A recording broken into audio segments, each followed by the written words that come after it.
Hello, friend. When you or someone you love is diagnosed with OCD, it's like OCD becomes your new, uninvited, and unwelcome family member. Today, I'd like to share with you some common feelings that accompany this OCD visitation. I'll also share some ideas about how to manage them more effectively so that they serve you and not harm you. Welcome to the Free Me from OCD podcast. We're here to help you say yes to your life by saying no to the tyranny of OCD. Here you'll find information, tips, and tools to put you back in the driver's seat of your life by taking back your power from OCD. I'm Dr. Vicki Rackner, your host. I call in my experience as a mother of a son diagnosed with OCD when he was in college, physician, and certified life coach to help you take back your life. Well, let's dive in. As always, let's begin our conversation with a story. Today, I'll share with you the many feelings I experienced as the mother of a child diagnosed with OCD. I also want to assure you that I have my son's permission to tell the story about how he came to be diagnosed with OCD and the twisted path to treatment. About a decade ago, when my son was in high school, he was passionate about sports. He wrestled and played lacrosse. When he was about 16, he got a back injury. He took a break from wrestling as he went through the rounds of physical therapy. Then he tried to wrestle through the pain. But ultimately, he decided to give up on his dream of winning at the state level of competition. I saw some behavioral changes, but I chalked those up to the health challenges. One day he told me about this voice in his head telling him to do things. I was concerned enough that I called my pediatrician, who reassured me that there was nothing to worry about. My son left for college, and I noticed other strange things. One day he called me in a state of crisis. He said, "I borrowed a friend's car to help another friend move, and something really bad happened." I was panicky. I said, "Were you in an accident? Is everyone okay?" He assured me that nobody needed medical care. However, he thought somebody scratched the car in the parking lot when he wasn't there. What should he do? I asked him to send me a picture of the car. I saw a scratched up old beater. I asked my son again what happened. He said he just had a feeling that he did something wrong, maybe parked in the wrong spot, and the car was scratched. He called me several times for reassurances. While I advised against it, he confessed to the car owner, and I can only imagine what that car owner thought. Several weeks later, he called me after he got his first midterm return. He said, "The professor made a mistake in scoring." I said, "Oh, that's easy. Just make an appointment with the professor and ask why you lost points." My son said, "No, that's not the problem. My professor gave me too many points." We had lots of phone calls about his worries that he was cheating in some way or another. He also felt a need to confess when he was not 100% honest in social conversations. He might return to one of his frat brothers after a conversation and say something like, "Well, I told you about the trip I took. I might have exaggerated and I just wanted to clarify." He would regularly call me and offer apologies. I remember the day he called and said, "Hey, you remember that time when I was in middle school and you asked me to clean my room? I'm really sorry that I didn't do that." Around Thanksgiving, my son called me because he sent a friend a text hours ago and hadn't heard from him. He wanted my opinion about whether anything he said was mean or offensive. Well, it turns out that his friend was on an airplane at the time, and he texted after he landed.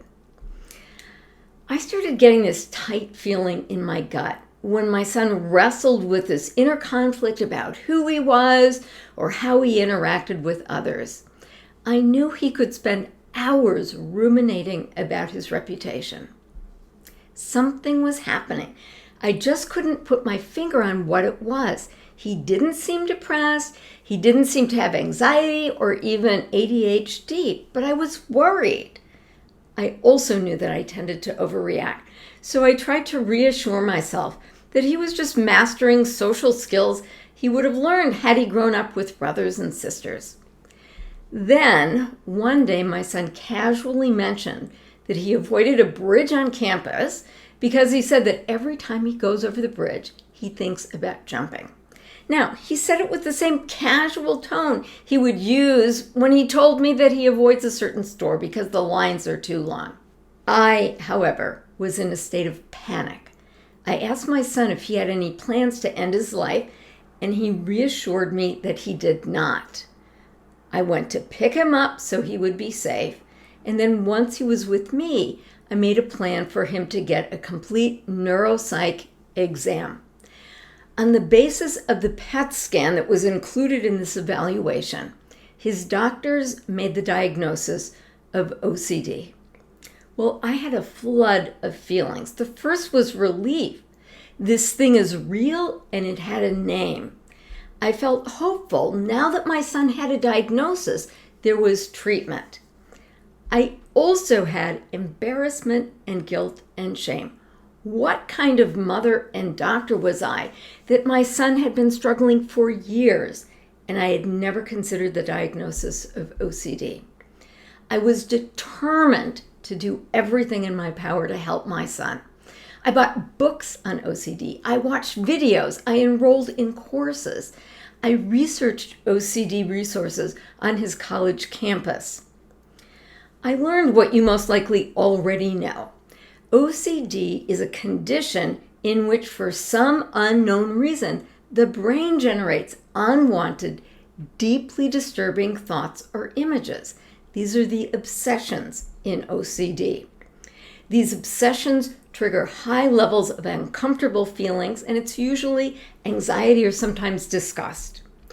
Over time, people with OCD learn that they can get temporary relief from these feelings by taking actions known as compulsions. The problem is that each cycle of obsessions and compulsions makes it easier for the next cycle and the cycles after that. And these cycles can consume hours each day. Now, there are a number of different themes of obsessions. The most common, of course, are contamination and ordering themes, and my son's brain never went there. Harm is another theme. When my son told me he thought about jumping off the bridge, what he really meant was that his OCD monster that set up housekeeping in his brain offered him that specific obsession. My son's primary theme was moral OCD. That means that his OCD monster offers thoughts that my son is not a good person. My son would believe the OCD monster's suggestions that he was cheating or lying or being a bad person. His compulsions, including calling me for reassurances or making apologies. And as I said, he would spend hours each day with these obsessions and compulsions. One day he told me that he was going to vow off dating because it just triggered so many obsessions. Now, we all understand how precious a reputation is. You might feel uncomfortable being around somebody who falsely accused you of one crime or another. Now, imagine this mean person was there with you every day, pointing out lapses in your character. My son started letting me know the true impact OCD had on his life. Now, we had this suicide contract, but he told me that he did not know how much more of this pain he could bear. By that time, he'd been to 3 therapists, and none offered treatment that made things better. In fact, all 3 made things worse. One therapist who didn't understand harm OCD interpreted my son's obsessions about jumping off the bridge as a plan to end his life. So she diagnosed and tried to treat the depression that my son didn't have. One therapist offered treatment that works well with somebody with anxiety disorders. And while anxiety is part of the OCD picture, The treatment for anxiety often makes OCD worse. The very organization that diagnosed my son's OCD prescribed medications that didn't work. Further, they failed to offer a therapeutic technique called ERP, exposure and response prevention. This is the one evidence-based treatment I finally learned about through OCD. And without a therapist or a healthcare professional who understood the unique challenges of OCD, I was my son's first responder and coach. My son and I would spend hours on the phone when he was in the grips of OCD. The problem was that I was not equipped to deal with this. I didn't know what to do. In fact, in retrospect, I said and did a lot of things that made OCD worse. And probably the most notable is that I tried to reason with the OCD monster. I thought I could talk my son out of the obsessions, but this was like trying to negotiate with a terrorist. I was scared. I was worried about what my son's future would look like. I grieved the loss of my vision of a healthy child launching into limitless adult possibilities. In my fantasy world, my son would find the perfect therapist who could help me too. So my son and I would go through these cycles. He would call me in crisis. I'd do my best with crisis intervention and ended the call by extracting a promise that my son would make the calls looking for another therapist. But by the time morning came around, my son was convinced that there was nothing wrong. He wouldn't make the promised calls. He thought that this whole OCD thing was just made up. I was angry that OCD was so misunderstood by so many healthcare professionals. I was frustrated that I couldn't find coaching for parents like myself. We were our kids' first responders. We are their cheerleaders and their coaches. Yet, there were few resources for parents of adult children like me. I felt alone and defeated. I also knew that I would do anything I could to help my son. So I was looking for outside of the box ideas. Some of my physician friends were certified life coaches. The goal of life coaching is to learn more about how your human brain works and then actively manage your brain so you get the kinds of results you want in life. Out of desperation, I enrolled in the life coach certification program. At least I would be better equipped to coach my son and coach myself. The skills and tools I learned as a life coach transformed my life. I shifted my relationship with myself and my son and with OCD. I'm pleased to report that my son is really mastering the skills to manage his own brain. So now I'm feeling more hopeful. I'm feeling more optimistic about my son's future. All right, so I just told you about all of the feelings I've experienced over the past decade. You might have experienced some of these yourself. Maybe relief, or hopefulness or hopelessness. Maybe anger and fear, or sadness and grief, or disbelief, denial, and maybe defeat. Maybe you felt embarrassment or guilt or shame. Maybe you have worries about the future. Maybe you have regrets.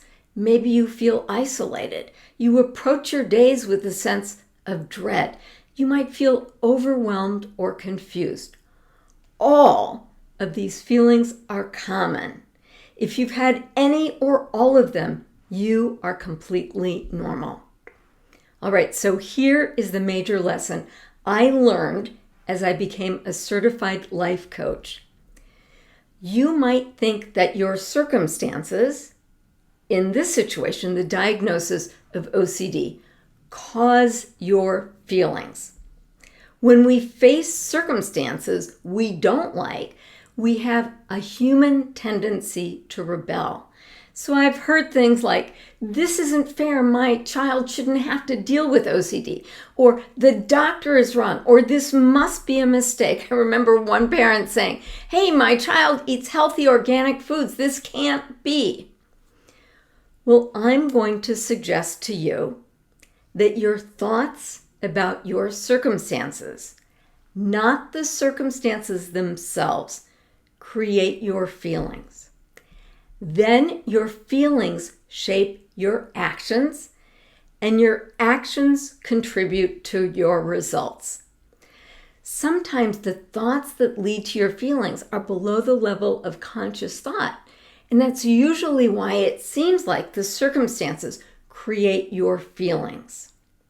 All right, you cannot control your circumstances. If OCD is part of your life, it's in your life. This is a chronic condition that can be managed sort of like diabetes. However, you can control everything else. You can choose which thoughts to think, which then shape your feelings that contribute to the actions that create the results you experience. Some thoughts help you be freed from OCD. Other thoughts keep you imprisoned by OCD. Now let's get real. Managing OCD is hard. This might be the single biggest challenge you or somebody you love face in life. Some thoughts make it easier to be freed from OCD, and other thoughts give more power to the OCD. Since this is already so hard, doesn't it make sense to choose thoughts strategically? And how do you do that? Well, as a life coach, I've learned a self-coaching tool to manage my brain and make conscious choices about my thoughts. We call it the Freedom Formula, or the formula for short. And let me just give you a little taste. Here's what I do on a daily basis. I identify a place in my life in which I'm feeling stuck. Then I write down the conversation I'm having in my head. Once it's down on paper, I can untangle the story. I can pluck out one thought or feeling to explore. So let me give you an example. Early on, I had many days when I struggled with guilt and shame. So the conversation in my head went something like this. I'm such a bad mom and a bad doctor. My son told me about that voice in his head telling him what to do back in high school. A good mom would have seen this for what it was. Maybe it's the earliest clue about OCD. But then it took 4 more years of my son's suffering before the diagnosis was finally made. So my brain wants me to believe that I've just described the factual circumstances. However, once it's down on paper, I can separate the circumstances from my thoughts. The circumstances are the observable facts upon which we can all agree. So here are the circumstances in this story. When my son was in high school, he told me about hearing a voice in his head telling him to do a specific thing. I shared this with his pediatrician, who reassured me that my son was most likely just witnessing his brain in a new way. In retrospect, this may or may not have been a clue about my son's OCD diagnosis made 4 years later. Okay, so I plucked out the thought that I wanted to explore. I'm a bad mom. When I think I'm a bad mom, I feel guilt. And when I feel guilt, I usually withdraw. I don't explore resources. I disengage from my son. So I'm not doing the thing that dedicated mothers do to help their kids. So the thought I'm a bad mom creates the experience of being what my brain defines as a bad mom. The thought I'm a bad mom is not a fact, even though my brain wants to tell me it is true. No one would convict me in a court of law of being a bad mom.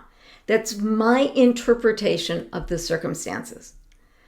But this thought is optional. I could choose to practice and believe a different thought. I'm a devoted mom who does everything in her power to help her son. When I think that thought, I feel hopeful and determined. And with those feelings, I keep on going until I find something that works. As a result, I can go to bed at night knowing I did everything in my power to help my son. So simply choosing and challenging a thought can radically transform the experience of going about your days and getting the results in life. So let me show you an example about how this coaching tool has helped me help my son. My son has a goal of deadlifting 600 pounds. So there's a bar on the ground with 600 pounds, and he picks it up and assumes an upright position.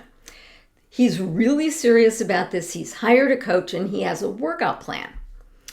Well, a couple of months back, there was a week in which my son told me several times, "I'm getting weaker." He believed he was telling me the facts. So we built out a model. I asked him to specifically describe what was going on in the gym. So the week prior to that, he was able to do 4 repetitions of 500 pounds. But in this past week, he could only do 4 repetitions of a maximum weight of about 425 pounds. So his thought was, "I'm getting weaker." And when he thinks this thought, he feels defeated. And when he's feeling defeated, he's less likely to push his body to go beyond what his brain believes to be his limits. The result is that his maximum weight goes down. Now, I reminded my son that high-performance athletes visualize success, and he, in essence, had spent the last week visualizing failure. He agreed to swap the thought, "I'm getting weaker," to the thought, "I'm on my way to a 600-pound deadlift." He agreed to practice this thought for a week, and it's probably not going to be any surprise to you that he improved his numbers. All right, well, then I got curious. I asked my son what he thought was different in that week when he thought he was getting weaker. Was he cutting back on his sleep? Was he skipping meals? Was he dehydrated? And then my son made his confession. At the end of his repetitions, his OCD monster would say, "You cheated." So that was his circumstance. My son's thought was, "I'm not a cheater, I'll show you." He was angry and determined. He trained every day that week. He did all of his assigned repetitions twice. So he stressed his muscles well beyond the protocol and then deprived his muscles of the recovery time that's so essential to growth. No wonder his maximum weight went down. Now, you might notice that my son was very concerned when he was getting weaker, yet he never mentioned his OCD monster's accusations. This obsession was really the thing that was keeping him from getting what he wanted. But it wasn't part of the conversation about getting what he wanted. So the presence of an obsession is a circumstance. My son will most likely always have the OCD monster offering these bullying, mean thoughts. However, everything else is optional. My son can choose the thoughts he has when the obsessions pop into his head. The week before, he took the bait from the OCD monster. He gave his power to the OCD monster. Then we discussed other choices. He could choose a different thought he would practice when his OCD monster accused him of cheating. He could think, "I'm listening to my coach who tells me not to overtrain." Well, it's not easy to say no to the OCD monster. The OCD monster will take it up a notch. You know, he might say even meaner things like, "Cheater, cheater, it doesn't matter if you cheat. You'll never get to the 600-pound deadlift anyway." My son anticipated the anxiety he would feel when he defied the OCD monster. He also knew that he'd feel a strong urge to give in. But through his experience with ERP, he also knew that he could live through anxiety. His anxiety was not something to be feared. So he decided in advance, even before he got into the gym, that he would say no to the OCD monster. He would feel the anxiety, and still he was going to resist the urge and follow the protocol. And that's exactly what he did. So just to be clear, this self-coaching model is not a substitute for therapy. It's an adjunct that can help you understand your brain more effectively, whether you are the person with OCD or you love somebody with OCD. It helps you treat yourself with more compassion and make it more likely that you're able to get the results that you want. So just to summarize, you may have many different feelings about OCD. These are all normal human reactions. Your thoughts about your OCD, not the presence of OCD, create your feelings. Now, you will have a natural human desire to fight against unwanted circumstances. However, your circumstances are outside of your control. So radical acceptance is the best path towards being freed from OCD. You can choose and practice the thoughts that create the feelings that inspire the actions to be freed from OCD. Now, I can tell you, I've had many days when I fought against OCD. I had thoughts like, OCD is a curse. I've never had anything good come from that thought. So I decided to intentionally choose another thought. OCD is a blessing. The skills that contribute to managing OCD, like witnessing and choosing your thoughts, and feeling your feelings and resisting urges, are life skills that support life success. Part of the value of being a member of the OCD Haven is that we offer coaching for your own thought work. Sometimes you get stuck because the thing you need to see is hidden in your blind spot. It's always great to have somebody else shine a light there. So there you go. Lots of thoughts about feelings that accompany the diagnosis with OCD. I hope that you find this helpful. I hope that you give this self-coaching tool a try. But let me leave you with one final thought. Many families touched by OCD feel alone in their struggles. If you found this information helpful, please feel welcome to share it with friends and family and communities in which you participate. Please leave a review of the podcast.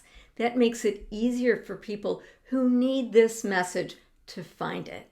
So let's get this message out there that people struggling with OCD are not alone. There is hope. Thank you again for your investment in your family and yourself. You got this.